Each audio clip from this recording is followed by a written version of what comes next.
Hello YouTube, welcome back to Kind Heart Homestead.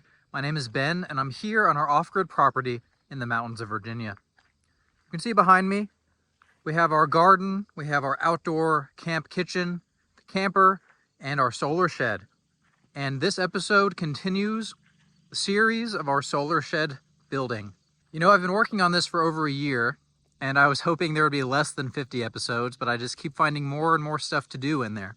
So even though we're kind of like moved into that area, we've been using it as a playroom, a laundry room, and a place to wash our dishes and shower. There's more we can use it for. Because we spend more time in there, I want to go ahead and focus on the finishings. Not quite ready to start on the trim yet, but there is plenty of stuff to work on. So stay tuned and you'll get to see what we have in store for this episode. Stick around. Thanks. So the first topic of our video today is our recessed toilet paper holder. If you recall, our bathroom in the solar shed is actually pretty small. I was able to cram in the corner shower and the toilet. There's no sink in there, and there's barely enough room to get around as it is. So we couldn't really afford to sacrifice any space for a standard toilet paper holder. So I found online on Amazon there's actually some pretty cheap recessed designs, such as this one. I chose this one because it was so cheap and it roughly matched the finishes that we have in the shower already. And I'm planning to conceal this right behind the door, within arm's reach of the toilet, obviously, but that way it's not going to really take up any usable floor space. After assembling the little wings that hold the cylinder that goes through your toilet paper tube, it was time to get out my level and my tape measure and start to try to figure out exactly where this hole needs to be cut. That vertical line on the right represents a stud, so I knew I could not move the hole any farther to the right. But I didn't want to go much farther to the left because when you sit on the toilet, the wall is very, very close to your left side. In fact, a lot of larger people would probably have their left arm and shoulder touching the wall. So I don't want anyone to bump into the toilet paper, so I need to keep it as close to the door as possible. I'm getting out my oscillating tool now, which is a very easy tool to use to plunge cut through drywall. It's easy to plunge, but it's also difficult to keep exactly on track. So what I like to do is just make a bunch of very small movements, and I keep both hands on the tool at all times. My test fit was a bit snug, so I do need to make this hole a bit bigger. But also there's this weird little bracket that needs to go across just behind the drywall, and because there's a stud in my way, I actually need to make a small notch between the stud and the drywall to fit it into. This was a bit of a flaw on my part. I should have moved this entire hole over another inch or an inch and a half to the left, but because I've already started cutting here, it's easier to just continue and make it work. You can see I'm still having a bit of trouble getting that little bracket behind and in between the stud and the drywall. So I'm continuing to make that hole just a bit bigger until I can actually get this bar through the hole. I think this will do it. I just need to put this bar in the correct orientation and give it a few taps of my hammer to get it into place. I actually don't have a lot of clearance to swing a hammer in this hole, so I'm trying to use the hammer sideways with two hands, while also trying not to damage much of the drywall or bend this bracket. So I'm taking very light swings of the hammer, and then I just need to figure out how to get these screws in. The easiest way I determined was to have one screw all ready, threaded through the hole, and then I just had to line it up with the bracket on the back. Then once that screw was in, the other screw would line up pretty easily with the bracket. That's enough for the toilet paper dispenser, so now let's move on to the next project. Back to the main living and laundry area in the solar shed, I had pre-wired some LED light boxes up in the ceiling. Those were inspected during the rough-in, and they've just kind of been sitting up there waiting for me to cut the holes. Just to make things easier to find, I had decided to make these holes perfectly centered on a 2-foot by 2-foot square coming from each wall that makes up this corner. Instead of me having to draw some sort of custom hole cutting plan on a piece of paper and hoping I don't lose that, I figured that 2-foot approach was the best way to do it, especially since 2 feet aligns perfectly with the center of the front door. So the LED lights will line up with your walking path as you come in from the outside. I have this special dust collector and hole cutting tool that came together. There's an Allen wrench that allows me to deploy the little blades at different widths for different size holes. You've seen me use this tool to cut through PVC and plastic, maybe even drywall in some other places, but I believe that's what this tool is actually intended for, and I cut it the perfect size based on the instructions for these halo LED lights. As you can see, the temperature of the light is adjustable. I think that's the right terminology. It can go from a very white, sterile LED color to a more traditional, warm orange and red glow. I have one of these lights in each of the 4 corners of the room, and after I installed those, it's time to work on the fan. I honestly don't recall if I've ever installed a ceiling fan kit, but I'm reading through the instructions, which are pretty basic, and it essentially says to attach each of these blades with a few screws to the included hardware, and then attach that hardware to the actual motor assembly after the motor assembly has been mounted to the ceiling. That's not a very intuitive approach. Without instructions, I probably would have assembled the entire thing on the ground and lifted it up, but this makes it a bit easier to balance one-handed on a ladder without getting hit in the face with the blades. I completed the motor assembly on the ground when I was working on the fan blades, and as you can see here, there's a little down rod that comes down from the ball and socket bracket, but there's also pieces of trim that you have to put around the down rod before you assemble it, so you can slide them up to conceal the wiring. And then I attached the fan blades. They are reversible, so I had to make sure the appropriate color that we wanted to be seen from the bottom is actually facing the bottom. Once all that's up, it was just a matter of putting the light bulbs in and putting this fancy little mason jar looking dome and some trim around the bottom. It's a nice country brownish farm vibe that I think we're kind of going for in this space.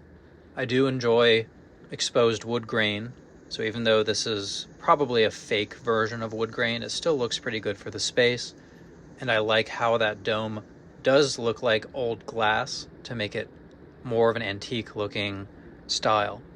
Now to wrap up this small project by putting the little trim plates over the light switches. These are all secondhand, and I have a big box of them that I got from someone in Raleigh before we moved, and I'm happy to reuse them in this shed space. Nobody wants to watch paint dry, as they say, so I'm going to limit my footage here of painting.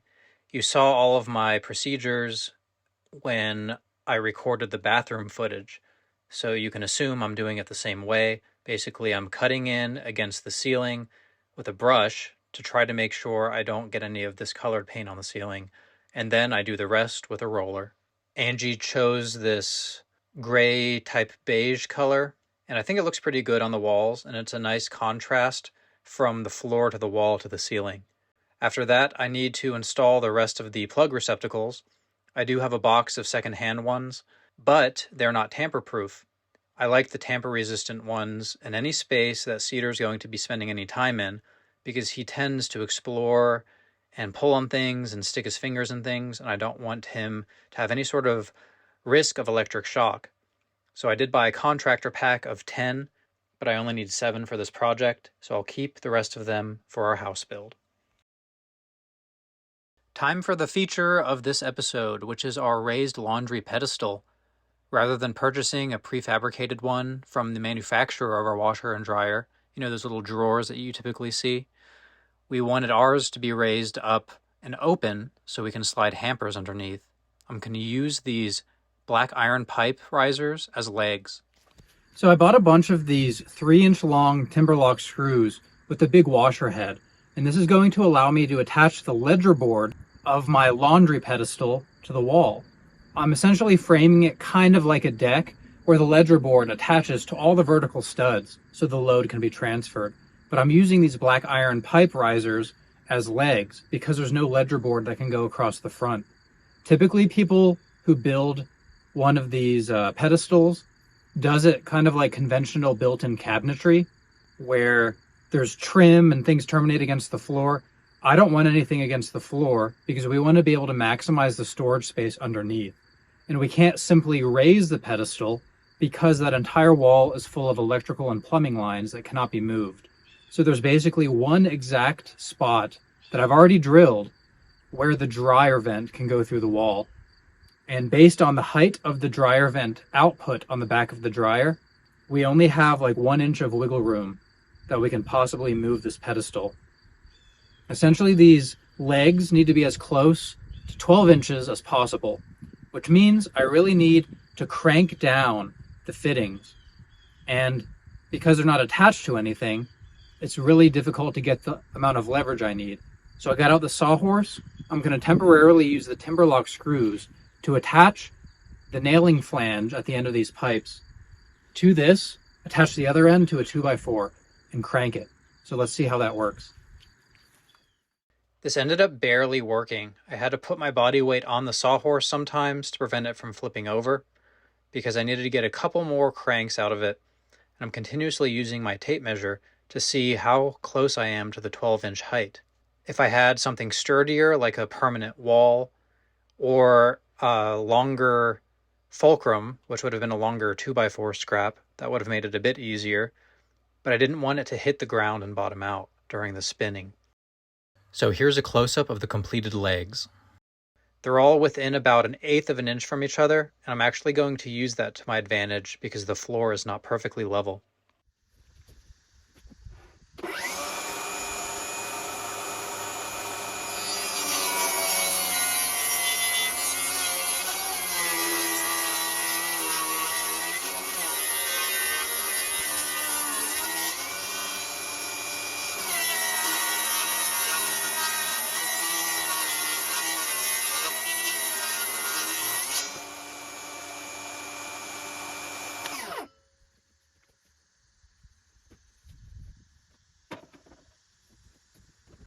This is a 2x4, and I'm not sure if you know this, but they're actually not 2 inches by 4 inches. They're essentially a nominal dimension, which is 1.5 inches by 3.5 inches. They may have started as a 2x4 at one point, but then they go through these milling machines which round over the corners, so there's no kind of sharp edges sticking up, no big slivers that can potentially cut through your gloves and cut you. At least most of the time, there's not.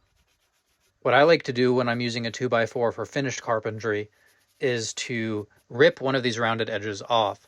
So I'm essentially making it a bit shorter than 3.5 inches, which is okay because this is just going to be the ledger board. But I really want as flat of an edge as possible, so there's a larger bearing distance for my pedestal to sit on. Being a ledger board, this is going to be bolted onto the wall. And what I mean by bearing is all of the overlap that's going to support the weight of the load above it. I want that to be perfectly flat, and I want to maximize it without having those rounded over edges which would detract from the bearing distance. In order to determine the height of the ledger board, I set the highest leg in place where it was going to be mounted permanently and set a level on top, and then I transferred that mark to the wall where the ledger board is going to be mounted. And then I temporarily tacked with decking screws the ledger board to the wall, and then I went around the corner with this shorter piece and essentially spliced them together with these heavy-duty looking metal brackets that I had sitting around in the shipping container. Next, I cut 2 of my 2x4s down to the exact length of the pedestal. You can see I'm tracing one board onto the other to make them perfectly match each other. But then I have to run one board through the table saw to cut off the rounded edge again. This time not really for bearing, but because I'm going to glue this to the piece of plywood that's going to cover the pedestal, and I don't want there to be a weird gap that I need to fill later on. Now what I'm trying to do is build the rungs that essentially form this ladder-shaped platform that's going to act as the structural bearing for the plywood, which the washer and dryer are going to sit right on top of. To attach these rungs, I'm using pocket screws. I'm using the cheapest Craig pocket jig you can get, which As you can see, I just kind of clamp it onto the boards.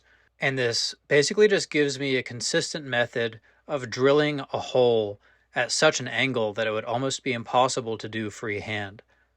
That way, when the screws go through, they exit the board at the center and go into the next board without splitting through the edge. I'm now assembling this ladder-shaped platform, but I'm also putting some wood glue in between each of the screw joints just for some added strength. I don't know if this is absolutely necessary, but I like to use wood glue whenever possible and any sort of concealed joints just for that extra peace of mind. But now that the platform is assembled, I did a quick test fit off camera, and then it's time to install the legs. Basically, I traced the circle with a pencil to indicate where the first and the last leg went, and then I did the math to determine the spacing to make sure the two interior legs had the exact same spacing. Next, I put a timber lock screw through the ledger board into every stud where possible, except for the corner where the weight is going to be held by those corner brackets. The small wall still has two timber lock screws, so even though an appliance is not going to be set all the way into that corner, it should still be strong enough to take the load. Next, I used a generous amount of wood glue and screws to finally secure the plywood to the ladder-shaped platform. Off camera, I plugged the holes with wood filler and gave the platform a quick sanding and dusting before finally applying the primer. My layer of primer is really thick because I don't plan to actually paint this where the appliances are going to sit. That leaves only about a quarter that might see some paint, but I haven't decided where that's going to be yet. After the primer, I'm doing a thin bead of paintable caulk around the edges just to conceal that gap. Now for the tricky part of installing the washer and dryer. The washing machine was heavy and I did most of that with boards off camera, but the dryer is pretty light, so I just tilted it and walked it up to the top so I could support half the weight. Well, as you can see, we're already using the space. Angie was out of town just for the morning while I knocked out this project. It's a bit of a unique situation for us because anytime I achieve any sort of milestone, like getting the water running, getting the electricity on, getting the washer hooked up, we immediately start using it. It's kind of like an agile methodology for those of you who are familiar with different project management philosophies. With agile, you probably heard me talk about it before, you're trying to have incremental, useful deliverables. By deliverable, you mean a completed project. So instead of thinking about this solar shed as one massive project that can only be used once it's done, we think about it as a system of milestones that can be delivered quickly. So while Angie was out, she bought a few matching laundry hampers. I've been complaining for years about our mismatch of laundry hampers, how they don't stack and things like that. All of these are the same, there's just different colors. They slide perfectly under there, stacked on top of each other. There's a 1 foot clearance down there. Obviously we haven't hooked the dryer up yet, you can see the cord. But once I install the dryer duct, it should be ready to go. So I wanted to go ahead and throw it up there just as a proof of concept, what everything's going to look like. That pedestal is actually nicer than I thought it would be. It's a very basic platform, 2x4s laid down, kind of like a ladder with that plywood over it. And then I actually off camera used my router with a flush bit with the bearing to trim the plywood to the exact contour of the 2x4. 2x4s are rarely perfectly straight. And while I could use my table saw or a track saw to make the plywood straight, there's not really any hope of getting the 2x4 perfectly straight, which is why 2x4s are typically concealed within your walls and they're not used for finished carpentry. Plywood is more suited for that, and I could put a little plywood piece of trim along the edge. This is a shed. We have a concrete, rough finished floor. It's gonna see tons of use.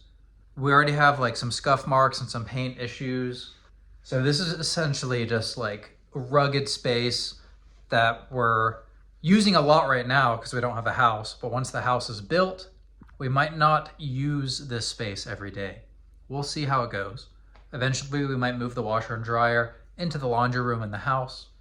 We'll see what the building inspection department has to say about my designs. Once this building has been fully inspected and signed off on, then I will start submitting my plans to the building inspection department. So if you have any ideas for features of a house that you think we would benefit from, let us know in the comments below.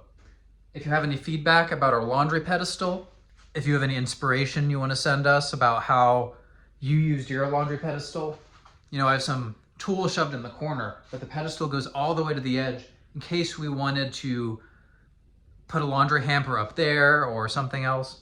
Anyway, I look forward to your feedback, and I hope to see you next time here on Kind Heart Homestead. So click that subscribe button. Goodbye.